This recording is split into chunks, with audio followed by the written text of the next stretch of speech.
The gentleman from Prince William, Mr. Marshall. Speaking to the measure, Mr. Speaker. Thank you. Mr. Speaker, if the members will look at the narrative of the progress of House Bill 5002, they will see that in the Senate Finance Committee today, 233 pages of amendments passed by a vote of 15 to 1. Now, that's a vote of confidence, I would suggest, by members of both parties, 15 to 1. One amendment passed, the one offered by Mr. Stanley, or technically two amendments, it was a strike and an insert, by a vote of 20 to 19. The final budget passed 21 to 18. And there's a reference here to us in this body having health care because we're part-time employees. I don't know about you, but I take phone calls on the weekend. I take them after 9 o'clock at night.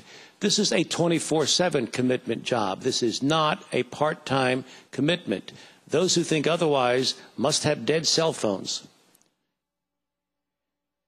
This session of the General Assembly, according to the resolution governing the operation, was limited to the budget and simple resolutions or joint resolutions that pertain to the budget or the scheduling of committees. If you wanted to talk about Medicaid in coordination with the budget, okay, you could do it, but it wasn't the primary reason. If the Speaker, if the Chief Executive of this Commonwealth wants to call a special session, he can do that tonight after he signs this bill, if he wants to do that. Mr. Speaker, the fact that there was wrangling for 8 or 9 hours in the other body over something that allegedly was not in the bill, that is Medicaid expansion, defies description. If it wasn't there, there should not have been so much going back and forth. The fact is, I talked to 6 attorneys about provisions of this bill as it was sent over to the other body.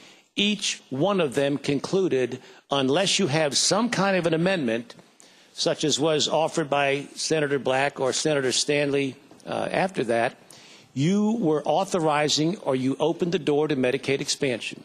Now, that's why there was 8 or 9 hours of wrangling. It's not because there were ghosts they were afraid of.